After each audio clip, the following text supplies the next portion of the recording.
Hello, everyone, and welcome to Grow With Us.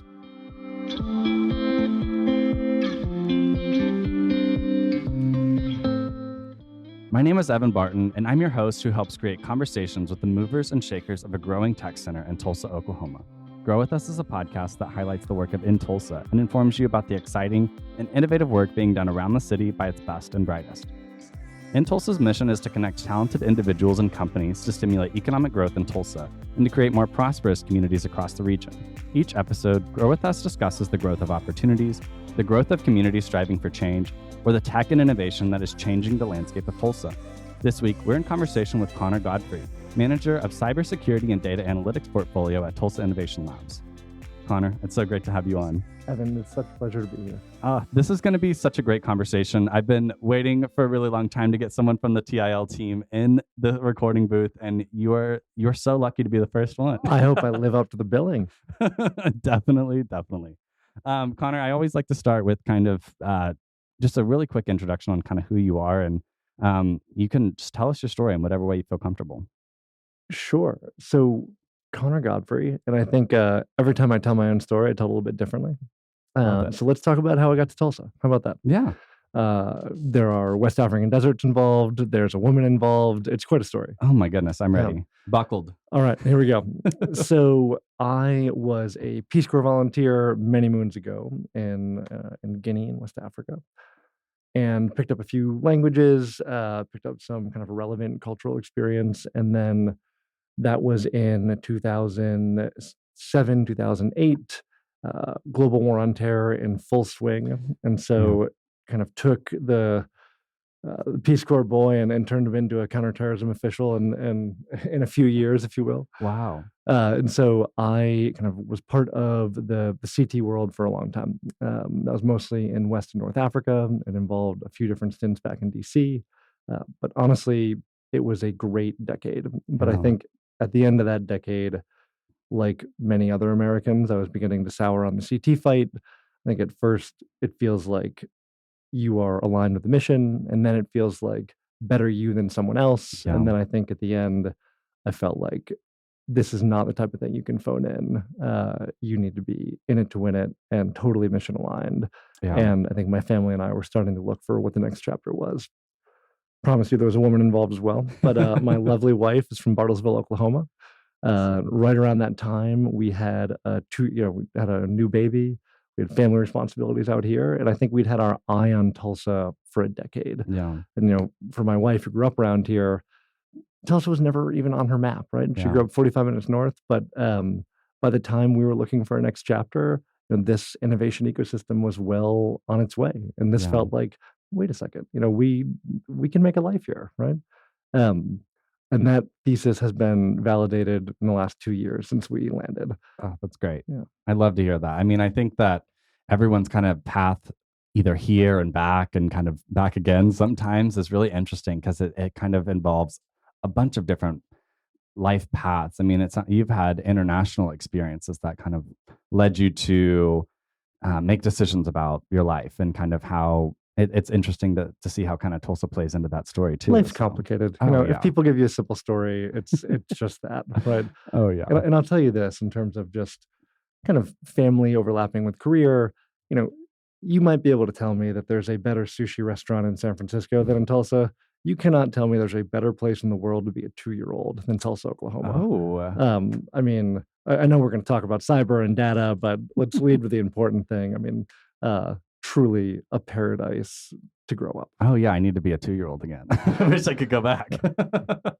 Yeah, I want to be a 2-year-old again. I think I would love to experience this city now like that. I mean, the Gathering Place, the Discovery Lab. Have you been to the Discovery Lab yet? I've been to the Discovery Lab. I mean, every Tulsan with a 2-year-old is there on Saturday morning if you want to join us. In fact, if you'd like to try it out, I'm happy to lend you a 2-year-old for a weekend. Yes. Like we were talking about this earlier. I have a 2-year-old cat, but I don't think that they necessarily equate to the same experience. Probably unwelcome at the Discovery Lab. Maybe if I put him on a leash. Anyways, you've kind of mentioned, you definitely talked about your story getting here to Tulsa, but let's talk a little bit about how maybe your wife's or not necessarily misconceptions, but your conceptions of Tulsa have changed over the years as you've interacted with the city. Sure. I think I need to cop to a fair amount of ignorance over the last 10 years, right? I grew up on the East Coast. I was kind of a mutt from the Northeast, Massachusetts, New Jersey, Connecticut, Maine, then moved overseas for almost a decade. And so never really had a chance to revise my priors on what was going on in the Midwest. By the way, the debate over Midwest versus Plains rages in my household. Oh, I So don't know it I either. can't believe I just said that. My wife will have my head. Um, We've chatted so about that so much on this podcast, and just like in my personal life too. So I would say, like my indigenous side, like wants to say Oklahoma is the Southern Plains, and that's the only way to describe it. But everyone has a different opinion. no, let's disagree. We're right. Let's do it. Yeah. So I think that I never understood that Tulsa had unique assets, not just distinct, but truly unique assets. Yeah. And to be honest, unless you're given a reason to specifically consider it, why would you, right? Yeah. And so I went from thinking that it was an oil town on the plains with fading glory and the oil business moving to Houston, right?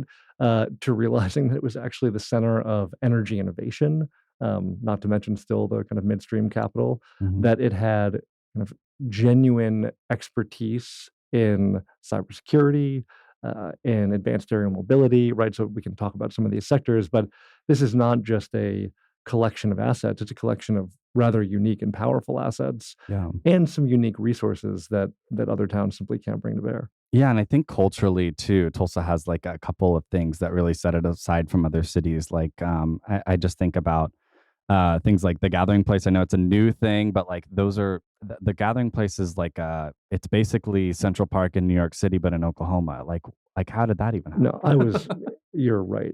To correct me in some ways, I'm listing a litany of economic assets, but that's my work. That's not the story, Well, and arts and you know. music too, Oh my or what I gosh. think about just growing Yeah, up here in high school. I mean, like this was the place for music in the kind of mid, I guess, like popularity scene that I wanted. Like sure. I would get to see the smaller bands because they actually came to Tulsa, and the headliners, obviously that they still go to the arenas and sell those out, but like I want to see the smaller people, and they'll come to the Canes, they'll go to Mercury, or they'll like that's such a cool aspect of the city. 20 feet from the stage. Yeah, Absolutely. I love it. I love Yeah. it. You kind of talking about the assets and kind of the economic perspective too. It kind of lends to a lot of what your work is at Tulsa Innovation Labs. So for those that might not be familiar, what is Tulsa Innovation Labs and what do you do there? So I will absolutely answer that question. Let me give you a little bit of context for why you need something like Tulsa Innovation Labs, Yeah. right? So Tulsa is in competition with every other mid-sized city in America for the same talent, many of the same companies, cultural assets, right? I mean, I think there's plenty of collaboration to go around. And listen, I've been in the State Department for a long time. I'm kind of America. I'd like to see us as collaborators, not competitors. But Yeah. there's a reality that we're in competition with other cities in this belt, right? Um, and what that means is you need discipline and economic development. If you try to be everything, you will spread yourself too thin as a city, and you can't reach kind of critical mass or call it takeoff velocity in certain Mm. sectors. So Tulsa Innovation Labs was a brainchild of the George Kaiser Family Foundation, and it was invented, if you will. It was developed to provide that discipline to economic development investments in town. So we brought in some kind of brand name consultancy help coming on 3 years now. Yeah. And we went through an exercise where we crosswalked Tulsa's legacy assets, which are many, right? Yeah. With industries that are not so consolidated elsewhere that a million person town on the plains with some unique resources couldn't make a play for kind of valuable market share of those industries. Think, Tulsa is not going to be, in the silicon business, right? Tulsa is not going to be Detroit, right? Where Mhm. that would be silly, and I think we'd be kind of chasing dreams there. Yeah. So when we crosswalk these two categories, we ended up with 5 specific sectors where we feel Tulsa has what we call a right to win: Yeah. cybersecurity, data analytics, energy tech, and kind of energy innovation, advanced aerial mobility, which is I think kind of unmanned aerial systems tech and testing, and then digital health. And in each one of these sectors, we have assets that are difficult to replicate elsewhere. I'll give you a few examples. Yeah. Um, one of the social aspects that we brought up at the beginning of this call in Northeast Oklahoma is that this is the densest Native American population in America, Yeah. right? And I think it adds cultural richness, but in this particular case, tribal nations are also excellent partners in the advanced aerial mobility space, Yeah. where you can have partnerships to do kind of interesting testing on tribal land that is very difficult to do elsewhere. So Northeast Oklahoma is a kind of natural fit for a commercial drone testing ecosystem, in addition to other, aerospace manufacturing, American Airlines maintenance, et cetera. If we chat about cyber, I think we have a long list of assets, and I Yeah. can just list a few for Tulsans that don't know. We have a top 25 university in cybersecurity. So the University of Tulsa is tied with Harvard in terms of their cybersecurity program. And if you were to push a bit further on that, in terms of operational technology, anything that's kind of a cyber physical system, Yeah. we actually punch further above our demographic weight than that, right? That's a real specialty here in Tulsa. We have major cyber consumers. So um, you might think of kind of warfighting capabilities when you think of cyber. Let's put that aside for a second, right? Mhm. Let's talk about critical infrastructure, uh, attacks on pipelines, healthcare infrastructure, utility infrastructure, Mhm.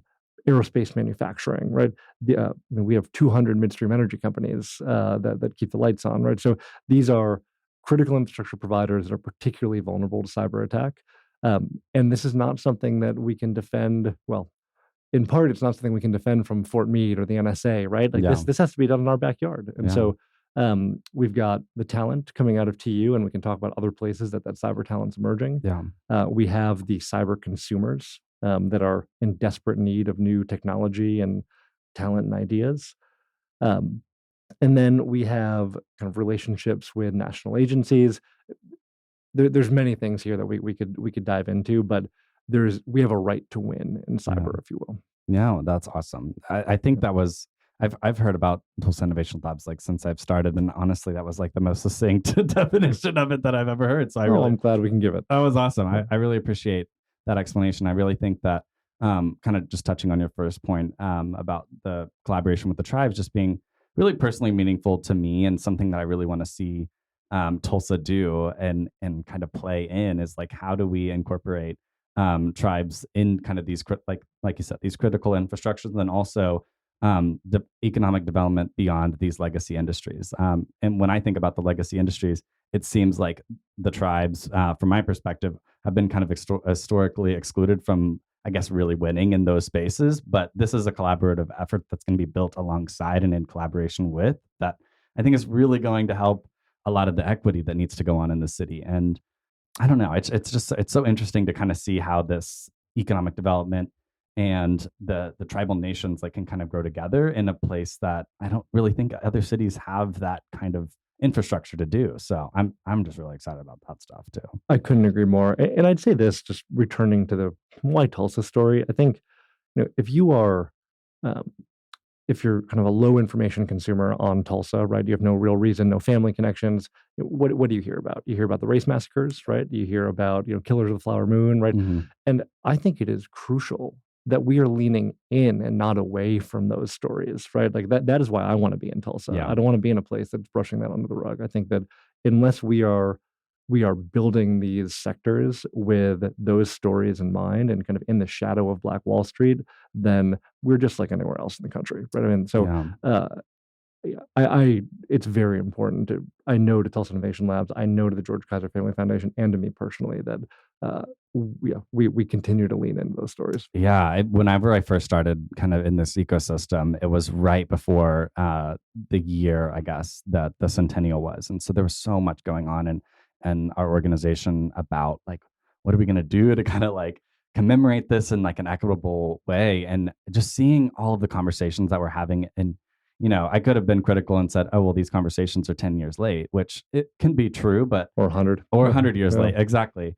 But it was just really cool to kind of see what has come from that now, just being on the other side of it. I mean, we could talk about the work of Built in Tulsa, who we've had on the podcast before, but it's really cool to kind of see all these things work together to kind of build that equity i- ingrained in what we're all building. I mean, we're going to get into kind of what you're building at TIL and everything. So I'm I guess it's just really cool to kind of have these conversations. I love Yeah. it. And Evan, I know you'd agree with this, but it's also up to the community to hold our feet to the fire, right? Yeah. And that's something that we need to earn initiative by initiative. And if it doesn't really matter what the branding is. I think if Tulsans from various backgrounds do not feel that they are part of this, Yeah. then that's on us. And I think perception is just as powerful as reality. And so I'm glad, I'll speak for myself. I have a number of collaborators that represent different constituencies in Tulsa, and they want to know what those key performance indicators are, and they Yeah. want to know if we're meeting them. And I think that collaboration is always contingent upon um, making those numbers real. Yeah, and that's a great point too that I want to encourage anyone listening to is that if you identify in or belong to any of these groups, that where things are being built in your not necessarily in your name but in your interest, it, have an interest, have a vested interest because it's going to affect you, can affect your legacy, your familial legacy, your I guess growth potential in a lot of ways. I think that's something that um, just as a young person, I'm trying to challenge myself with is that I need to have opinions on things that are going to affect me going forward, just via political climate, et cetera, all of these things. I need to start being more opinionated and letting people know. Yeah, and I think that it is on. So maybe I'm correcting the spelling, but I feel like you actually agree. But it is certainly not, I think, the foundation's vision, certainly not Tulsa Innovation Labs' vision to kind of build things for people, Yeah. because I think Yeah. I am a white male from Massachusetts, New Jersey, Connecticut, right? Like if I'm designing things for various communities in Tulsa, we've already lost, right? Yeah. So it is all about, I think, kind of co-creating some of these things. Anyway, that's perhaps goes without saying, but No, I think it totally goes with saying. Yeah. But kind of let's pivot a little bit in this conversation and kind of Yeah. talk about. You mentioned the competition in this Yeah. space, and I think it's a really important conversation to have, especially with asset building and economic development. Who and how are we competing with these other? You're going to get me in trouble here, by the way. Let's do it. Yeah. So here's what I'd say.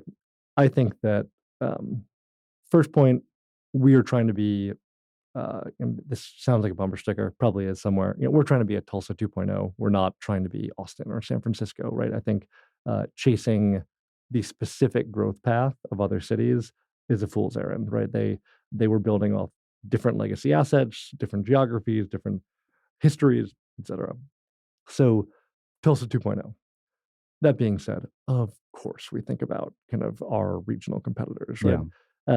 So I would point any listeners to the Economy Forward framework, which was put out by the Aspen Institute, Heartland Forward, kind of a think tank around heartland economic issues, and Tulsa Innovation Labs. And basically, this is how we are deciding to keep score. And it builds on kind of our vision of a thriving and inclusive Tulsa as being what success looks like, as opposed to just top line economic figures. Yeah. So there are kind of nods to quality of place, to accessibility and inclusivity, and of course, a lot of the top line economic numbers that cities must care about. So would put that out there. When I think about what cities we're competing with in cyber, I think about places like San Antonio. I think about places like Nashville. I think about Kansas City. If I'm getting ambitious, I think about places like Boston. Yeah. I think about places like Huntsville, Alabama. I think about Pittsburgh and Carnegie Mellon.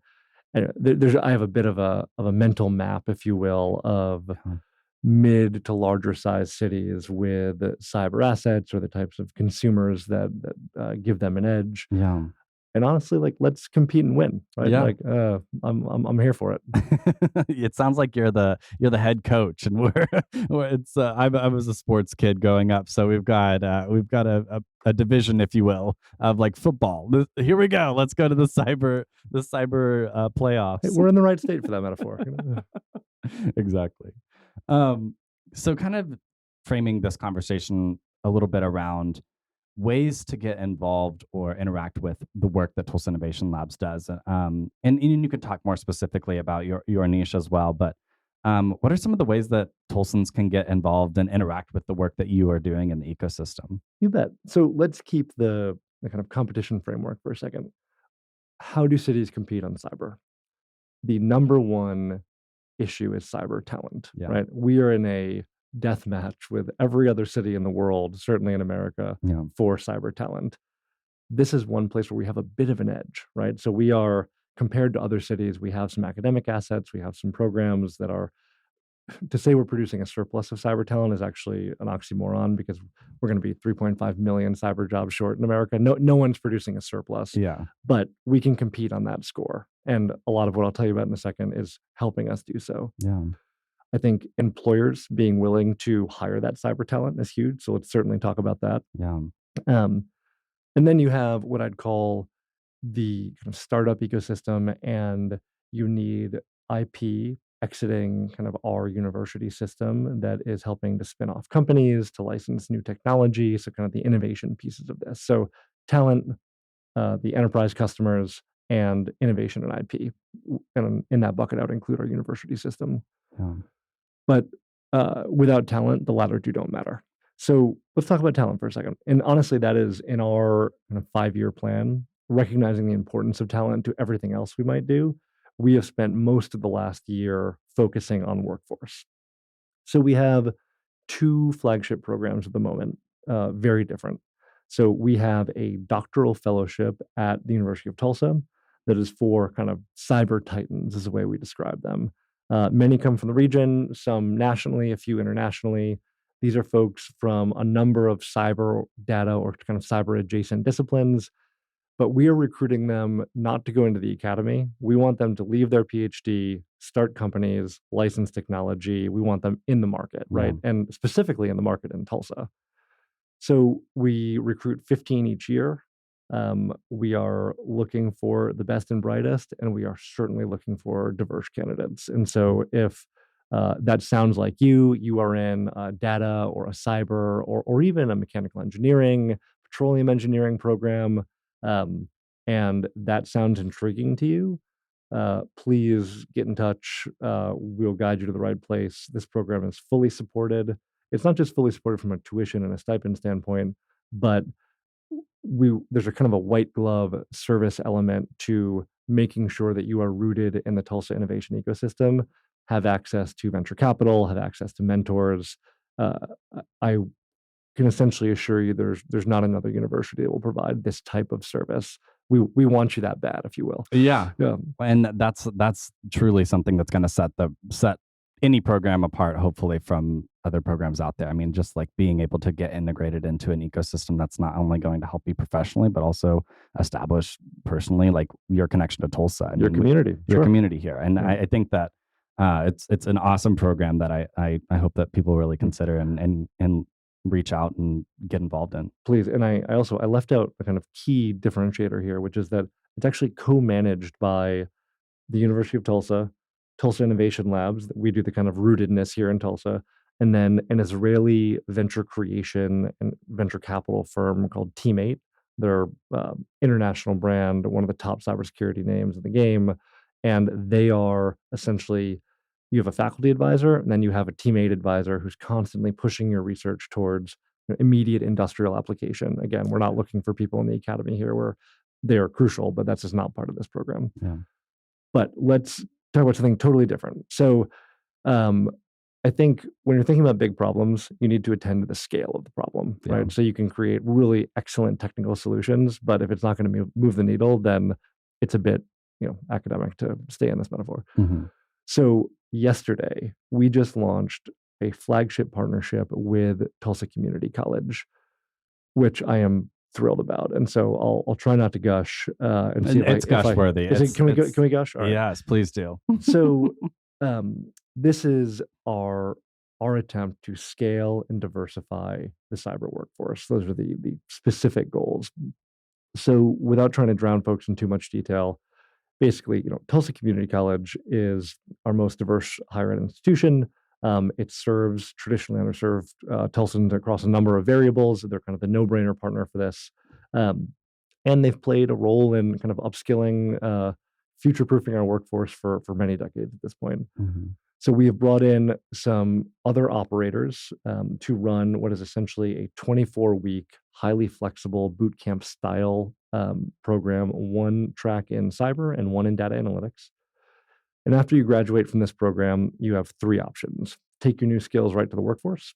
So with the help of TCC Career Services and a bunch of other help that would take too long to go into, you can get credit for that boot camp towards an associate's degree or a 4-year transfer. Right now, we have agreements with TU and OSU.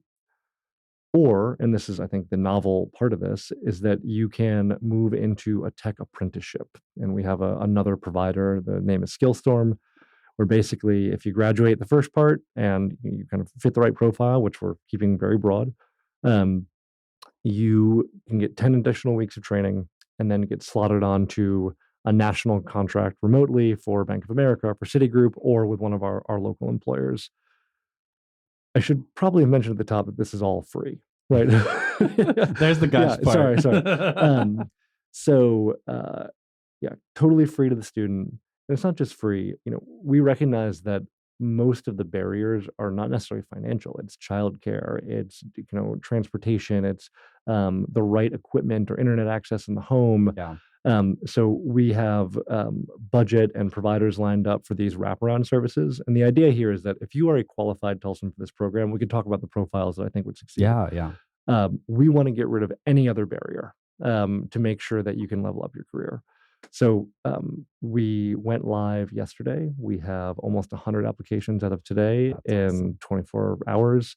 I'm thrilled with this. That is so awesome. I'm gonna just add in my my praise, I guess, really fast, and just talk about like why this is so important to me as someone that's kind of tangentially involved in this work. But I just think that the novel parts that you mentioned about it, one being completely free, and then two, that like apprenticeship opportunity is so interesting and unique. I came from college in New Hampshire, and it seemed like that was what everybody was able to, the corporate recruiting that was going on there was like getting people access to these opportunities that seemed so exclusive and only regionally specific. And when I came back to Tulsa, it was like, okay, I have a 4-year degree, but like, where's hiring? What do I even do with it? And I think that really something that is really important about this program is that like a college is really partnering with the workforce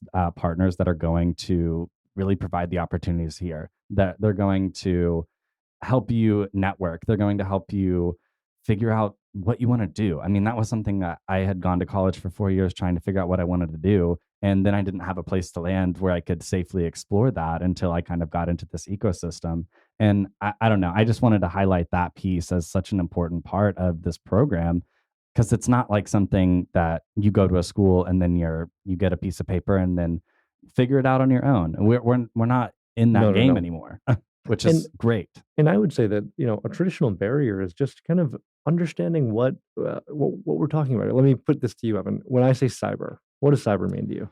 Oh my gosh! I mean, like you said, it makes me first think of like the international threats, or like you said, the protecting from cyber terrorism. I think is kind of what you were talking about at the beginning. But yeah, those are the first things that I think of, or firewall. Right.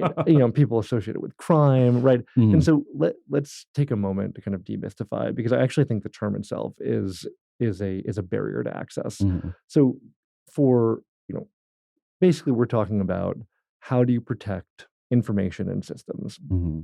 And there are a variety of tools to do that. But many of these roles have core skills that Tulsans are going to recognize. Mm-hmm. Customer service, right? Kind of professionalism and soft skills. Management, right? Project management skills. We can teach you the tech, right? That's in some ways it's the easy part. Mm-hmm.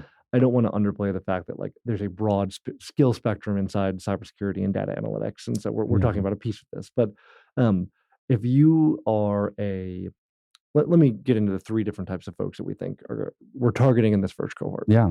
So the first would be mid-career switchers. So these are folks with 5+ years of experience. So maybe you're 25 to 40 somewhere. You have been working in retail sales. You in hospitality. You maybe have been a technical support specialist in a technical field or not. Mm-hmm. You know how to talk to customers. You know how to manage time. You possibly have some exposure to a basic kind of CRM type platform. So you're digitally literate, you've got some exposure, but you've never thought about cyber or data analytics, right? Yeah. You can succeed in this program because you have those core professionalism skills and just enough exposure that I think with some reorientation and some new training, you're going to be off and running. So Yeah. that's our first bucket. The next bucket would be early career, but a bit more tech savvy. So maybe you've only got 1 or 2 years of experience. You've been doing kind of entry level accounting or kind of entry level professional services of some type, but you know your way around some database software. You have experimented maybe with a little bit of coding, but totally not necessary. But you're a bit more tech savvy, but maybe don't have as much of the consumer facing kind of client interaction, but still think that you are a good target for this program. And then finally, I should mention, neither of those buckets need a 4-year degree. And we should talk about the 4-year degree thing. I think that's actually Yeah. key to this. But then the third bucket would be 4-year degree, limited professional experience, but maybe you got your 4-year degree in a non-technical field. It hasn't quite paid out like you wanted it to, and you want to reorient towards something that has high growth like cyber or data. So those are the profiles. There are many other people that could benefit, but we have to, I think of specific targets, at least at the beginning. Yeah. So if you fit any of those descriptions, we want to talk to you. TCC's Cyber Skills Center. It's going to be great. There it is. Yeah. I love it. Let's kind of also talk about too, at least something for me that that kind of goes along with that question of like, what do you think of when you think of cyber, and even like, what do I think about when I think of data analytics? It's like, Sure. how does someone explore an interest in that field? What are some things that you can kind of play with, maybe in your leisure time or whatever, to kind of understand like, oh, this might be an interest to me. I always find it really interesting to see what people like you might say to that, just because it's sometimes hard to understand where do you even get an exposure to cyber, or like you said, working in some type of CRM or a data management system. Sure. Let me answer that in 2 ways. I think one is general kind of interest groups that I think are a good fit, and then maybe some specifics. So on the interest group side, don't think about cyber. Let's break it down into core skills and exposure, right? Do you like solving puzzles? That's really what cybersecurity is. It's solving puzzles. Do you like? Yes. Oh, yes. I don't. Okay. Yeah. No, I mean, we can make this about you. Jesse's also raising his hand. Are you a gamer? Yes. Right? So, okay. So you like working your way through puzzles. You like interacting with other people in digital environments. Are you? I think we already talked about like good at translating technical issues to the end consumer, right? Yes, I've been tech support for my family for about 15 years. Exactly, right. And so, I mean, think about maybe you've been in sales for an oil and gas equipment company or a pipeline company, right? And so, no, on that one. there you go. But someone who has experience essentially understanding enough of the technical needs, absorbing them, and then kind of reproducing them in a way that the clients understand. All of these are kind of very transferable. Yeah. Obviously, if you have any kind of, I think, higher level software engineering and skill, that's going to help you a lot. But I'm trying to start with the basics. Specifics. We live in the golden age of free digital education, right? You are one Google search away from free courses on any aspect of cybersecurity that you'd like, or data analytics. So I honestly, it's a simple suggestion, but I would start there, right? Yeah. I would look for an intro course, maybe figure out maybe what specifically interests you. Do you like the anatomy of a hack, right? How does an attacker get into a network? Do you like talking about policy, right? Do you like thinking about what could employees do, right? The human element is how it's usually referred to. So what could employees do to be more secure? Do you like the kind of defense and national security elements of this, right? Do you want to work kind of in the military or military adjacent in the intelligence community? There's just like any field, there are a number of paths, and I think it can be very intimidating when you don't have enough info on all of those. Yeah. But look for an intro course online. Look for something free. If it's intriguing, stop taking that. Come over to the Cyber Skills Center. We'll take you from there. No, that's a great answer. I think kind of how I think about anyone thinking about tech or how to position yourself in the industry. I like to think about tech as like a Venn diagram, with tech being one circle, and then literally any of your other interests Right. can be the other circle. Like you mentioned, gaming. I mean, that's a lot of people that end up coding or being game designers, like often start with the coding or like a software engineering program or some type of exposure to that, and that's truly based on the fact that they played games all their life, and like they almost speak that language in a Also, way. music Too. there's tons of data on the kind of crossover between people interested in music and with some musical skills into technology and coding. I know. I'll put in a plug for Tulsa's Software Academy, Holberton. Yeah. Fantastic program. You can find lots of details online. But I know that they have seen a lot of referrals for kind of practicing musicians and people in the musical community. Yeah, that's it just any of those interests that kind of Connor's mentioned are ways to kind of get involved and think about exploring a new interest. So I love that you kind of laid it out like that for us. Conor, it's been amazing having this conversation with you. Is there anything that you would kind of add on to this conversation that we might not have covered from the top to bottom? Well, the pleasure has certainly been mine. Let me gather my thoughts here. I think I want to flag the degree issue again, because I think it's key around workforce. And then I'll give you a bit of a roadmap to finish out. But we have lived in a world where employers have used a four-year degree as a proxy for qualifications. I think everyone has been dissatisfied with that for a long time, but it's very labor intensive to do something else. So I have some sympathy for the HR managers who say, let's just put the degree on there. When we are dealing with a situation where there are between 500 and 1,000 open cyber jobs in Tulsa, let's take cyber specifically, and we're looking at a million person shortage nationwide over the next few years.